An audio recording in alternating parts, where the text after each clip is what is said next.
this is Manindrabu from Batam. I love listening to Gold FM, only the classic hits. I'm Sela Sadakau from Vatupula.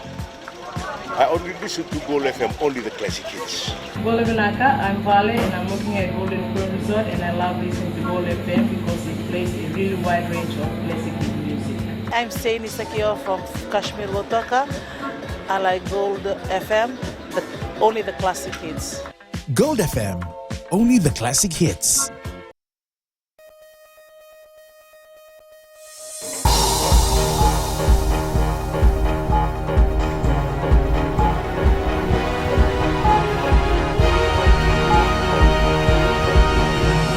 Good evening, I'm Jackie Spade. This is FBC News. Tonight, extensive consultation for the national budget continues. Peace missions could be pulled out if troop numbers drop below 150, and senior police officers trained to better respond to female victims of gender-based violence.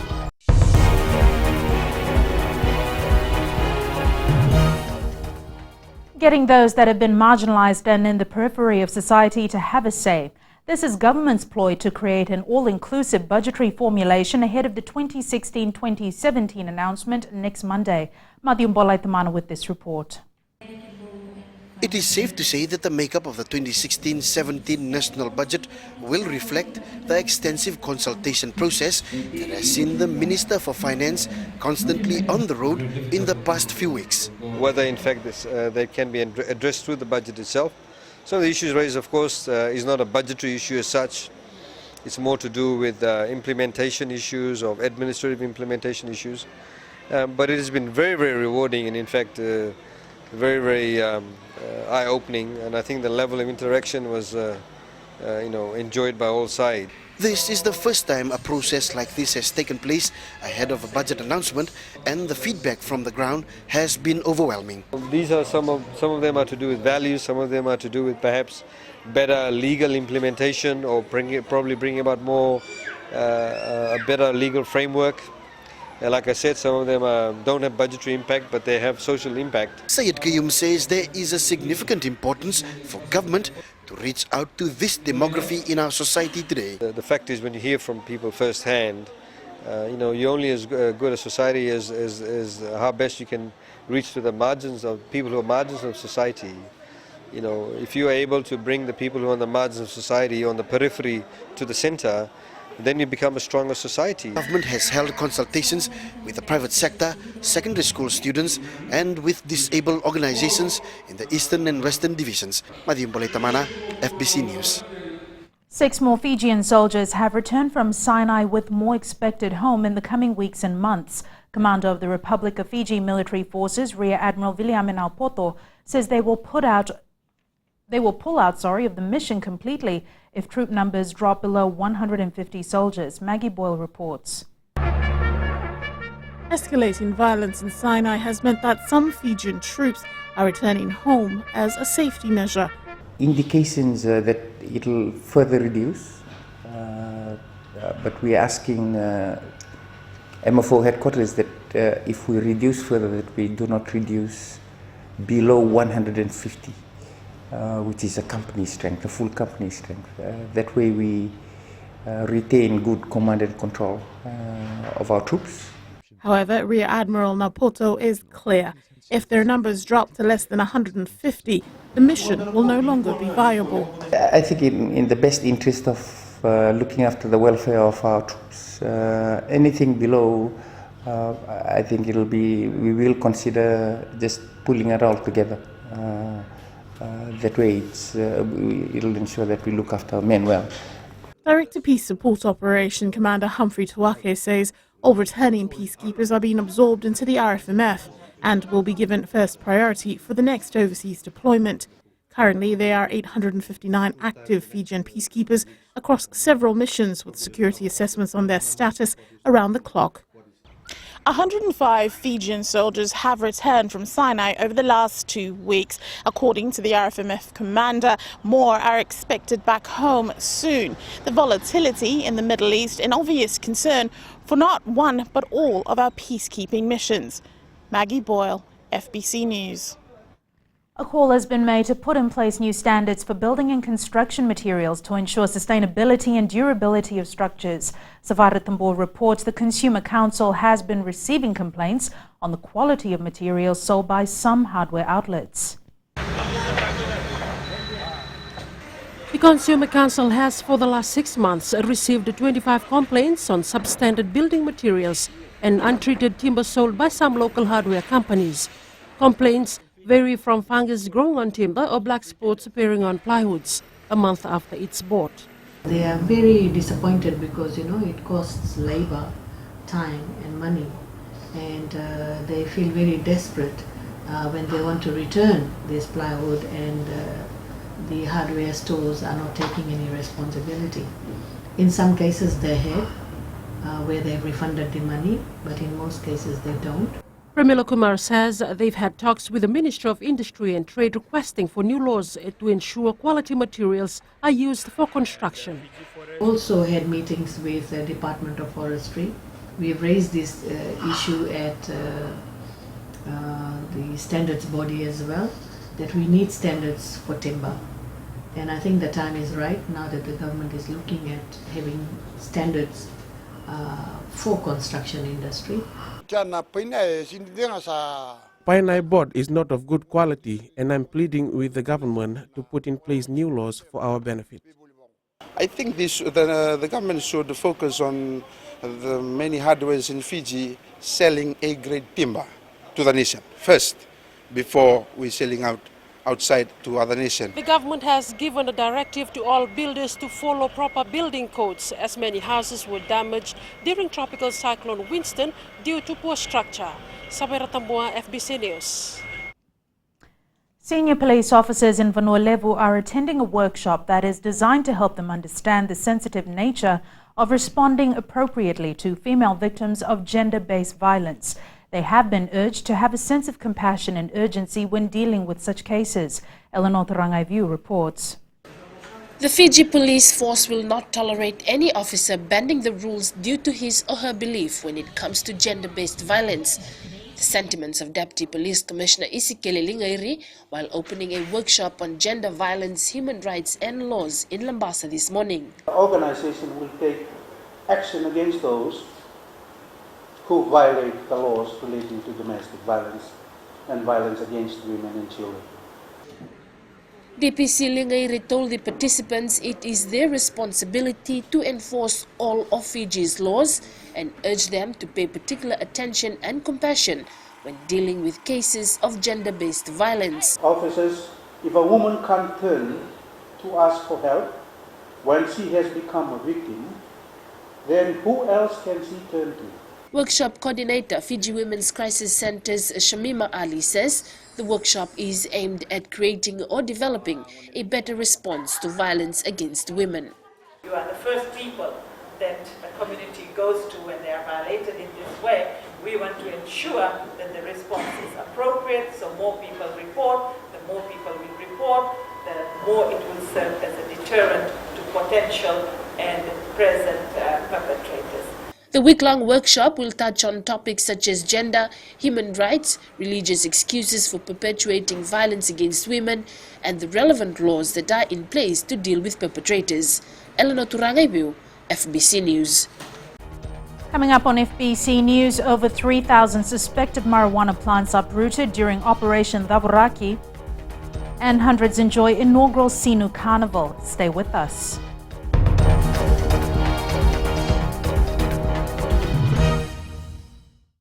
FM rocks. My name is Denasa and I'm from Lutoka and I love listening to Today FM. My name is Ulamila. I work at Golden Point Resort. I love listening to Today FM. It rocks in Raki. I'm Mary from Mandera. I love listening to Today FM. Today FM rocks.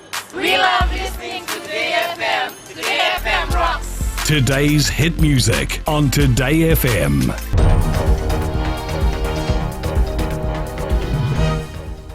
Welcome back. This is FBC News.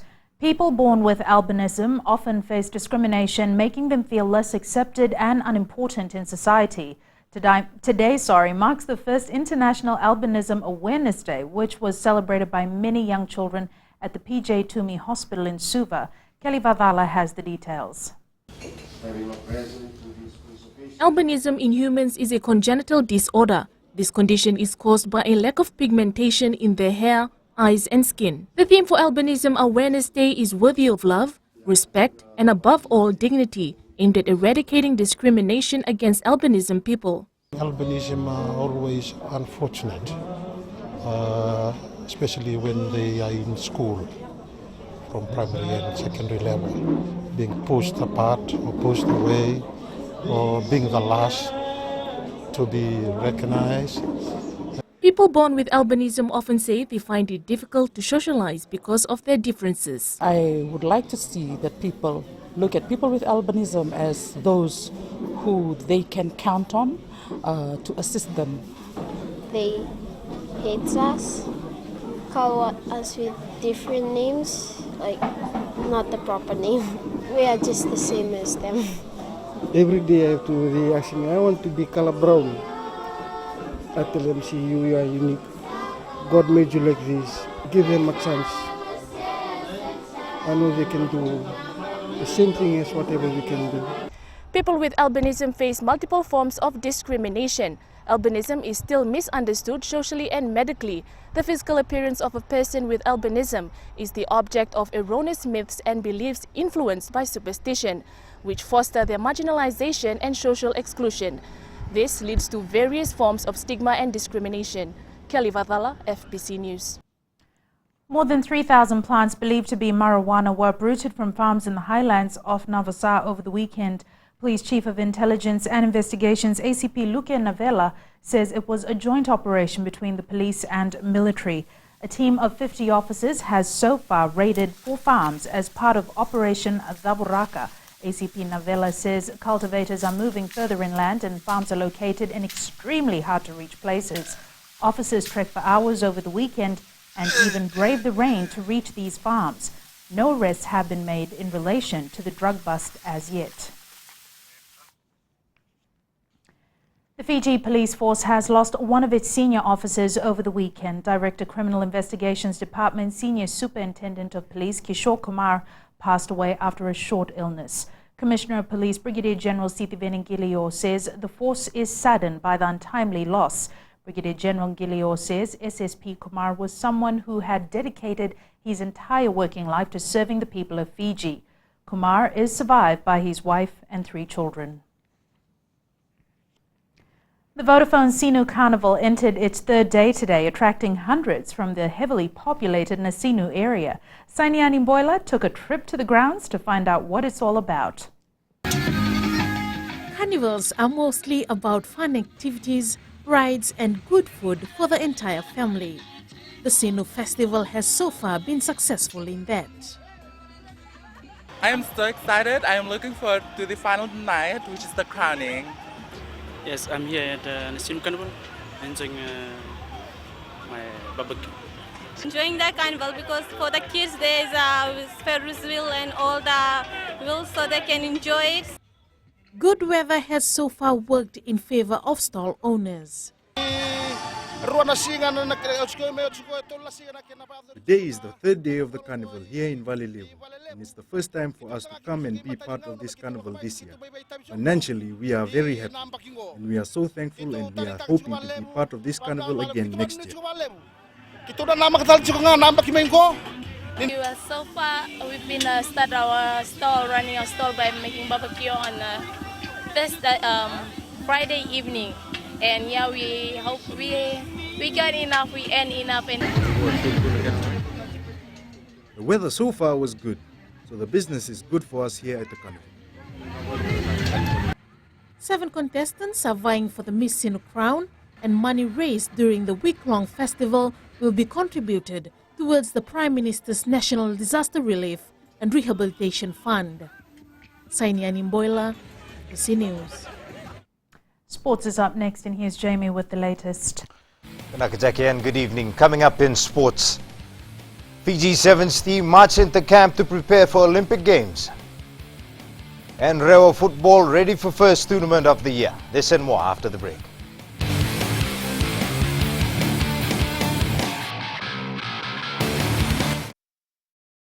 खोखरगंगा के रंजिला का नमस्कार। Radio Fiji की सुंदर सुंदर यादों का खजाना एकदम बचपन के दिन याद करा देते हैं। हमारा नाम जॉनी नायडू है, हम रहता है मलोलो में और हम टैक्सी ड्राइवर है। हम सब टाइम अपन टैक्सी में रेडियो फिजी 2 सुनता प्रोग्राम। हम सिंगाटोका के हैं, हमारा नाम है रोजी। हम लोग यहाँ पे रेडियो फिजी 2 सुनता है। राम राम, मैं रेमस प्रसाद बोलता हूँ, तब वहाँ में कोई रहता हूँ। मैं जब भी सुना रेडियो फिजी 2 ही सुनता हूँ। रेडियो फिजी 2 देश की धड़कन।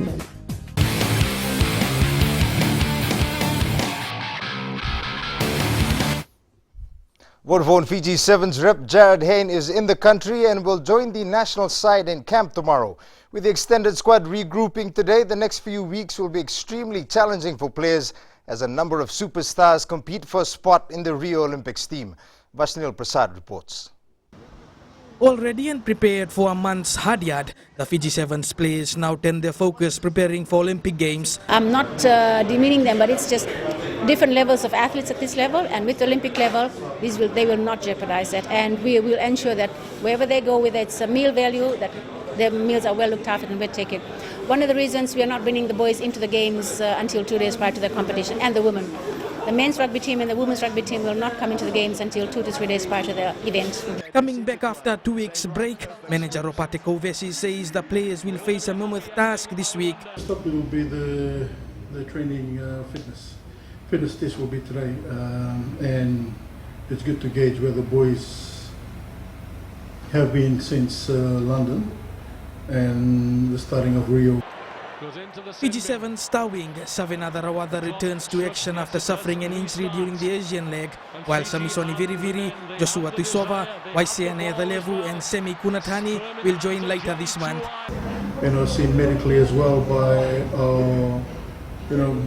well-renowned physio and medical support guy here, William Kung. So he's in good hands, and once John sees that the need for Viriri to move over to sevens, then we'll have him over. Players are ready to take on whatever comes their way. They will hope to make it into the final squad and grab a gold medal at stake in Brazil. Vashnil Prasad, FBC Sports. You can expect at least one change to the Vodafone Flying Fijians that will take on Samoa in the Pacific Nations Cup this Saturday. Malakai Ravulo has been ruled out with injury after a grueling encounter against Tonga, and Patrick Osborne is being closely monitored after copping a blow to the head in the same match. Rohit Deo has more from the Fiji camp. After a hard hit out against Tonga last week, the Flying Fijians moved back into camp today to prepare for a tougher test against Samoa. Coach John McKee says Malakai Ravulo has been ruled out, while Patrick Osborne is recovering from a head injury but should recover in time. I think we keep working on our game plan, and our set plays will need to be a little bit stronger. But we don't change anything. We've got to get better. We've got to get better at what we do. Patrick, because he had a head injury assessment on the weekend, has to go through a protocol this week. So each day his training steps up as per the protocols, and if he has no setbacks, he'll be okay for Saturday. McKee adds they will not make much changes to their game plan, but will work on it to better the outcomes. From what I saw on Sunday, I think Malakai will be out of action this week, so we'll look at bringing a replacement there. Fiji defeated Tonga 23-18 last week. The Fiji-Samoa match kicks off at 3 p.m. this Saturday at the ANZ Stadium in Suva. Rohit Deo, FBC Sports. The Rio football team will rely on its experienced players to lead them through the Vodafone Fiji Fact opening round this weekend. Vashnil Prasad caught up with Rio coach Marika Rondu at Dakambao Park this morning and filed this report. It won't be a walk in the park for the Rewa football team during the Fiji Fact this year. But it's always been tough. It's a household name. Drageti with our second game, unpredictable. With the guidance of other Siemens, they can do anything. With Nendi coming up last in a pool play, it's a tough pool, and it's something that we cannot go around. Despite being thrown in a tough pool, Coach Marika Rondu has faith in his players for the job at hand. With seasoned players like Yusef Overvo, Tevita Waranivalu and experienced defender Lori Mandau, the Delta Tigers hope to shine in Lambasa this weekend. The players from PNG slowly trying to join in. They fit in well. They know how the system works here. Amani Makoe's participation in the tournament is still in doubt as he suffered an injury during the OFC Nations Cup. Copped an injury growing in the first game against New Zealand. He's been carrying it and he's missed the rest of the tournament in PNG. But we're just monitoring how he copes with training. And with the return of Misael Dronimbaka, the coach has more options to select his final squad. Despite the setbacks, players are confident to deliver positive results in the tournament. The players they're gelling in very well, and as far as training goes, the boys are giving their 100% commitment, and the team bonding is, the team morale is high as well. Rewa will be looking forward to stamp its mark in this year's tournament. After all, these players are hungry for a win and will be looking forward to top its pool in Lambasa. They have played 3 finals in the Fiji Fact, winning 1 back in 2011. Vashnil Prasad, FBC Sports. Today, more than 300 students from the Pacific Harbour Multicultural School and Rampur Primary School got a feel of what the sport of golf is all about. This was made possible by the Fiji International organizers, who will be visiting more schools in the coming weeks in an effort to promote and develop the sport. Rohit Deo tells us more. And try to go straight forward, through. The Fiji International organizers are looking to increase the number of schools they visit this year as per their development program. It's the second time we're going to the schools. Last year we had 13 schools. This year we have 16 schools. We have covered the areas of Suva, Diumba, Coral Coast, Natandola, Singatoka, Nandi and Lautoka. We're not doing the north side of the island this year simply because of obviously the natural disaster that we had back in February. The multicultural school in Pacific Harbour was the first to be visited today, and the children enjoyed every moment of it. I find it good when I play. Because when I play it's good, nice sports. I think it's fun, and this is my 3rd time I'm playing golf, and I like it too, and that's all I want to say. School head teacher Sharmila Sharma says her school is glad to be part of the program. The children are enjoying the golf, and we hope to have more of this type of sessions. This is the first of 16 schools who will be taking part in this program. More than 2,500 students are expected to get a feel of golf in the coming weeks. Rampur School and Romeri Primary School also took part in the program, with more schools to join in the coming weeks. Rohit Deo, FBC Sports.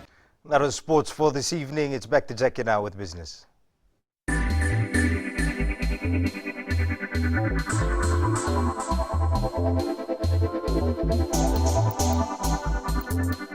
The Fiji Sugar Corporation believes the world market price of sugar may increase further. Executive Chair Abdul Khan says it is highly likely that some sugar-producing countries will be using their sugar locally instead of exporting it. India could be one of them this year. If this eventuates, Fiji will be benefiting greatly by earning extra dollars from sugar exports. The FSC Chair has urged cane farmers to increase crop production.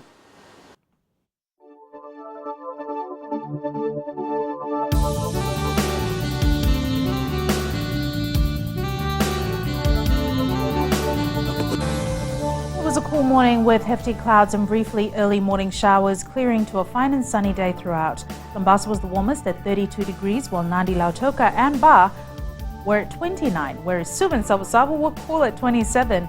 Outlook for tomorrow will be sunny skies across the country with slight chance of isolated afternoon sprinkles. And looking ahead to Wednesday, the comfortable conditions will continue. At sea, southeast seas gusting up to 20 knots, moderate rough seas. Recapping the main stories for tonight, extensive consultation for the national budget continues. Peace missions could be pulled out if troop numbers drop below 150, and more than 3,000 plants believed to be marijuana were uprooted from farms in the highlands of Navosar over the weekend. For these stories and others, you can tune in daily to our sister radio station Gold FM. Results from last week's poll question, and we had asked, are you happy with the new venue for the Hibiscus Festival? 61% answered yes. This week's question, we are asking, do you think some overseas media are biased while reporting on Fiji? To answer, visit our FBC website. Send us newsworthy pictures and videos on email citizenseyes@fbc.com.fj or share it with us by our Facebook page, FBC News. And if you're on Twitter, follow and tweet us your news tips at FBC_news or simply hashtag FBC News. You've been watching FBC News. I'm Jackie Spate. Good night.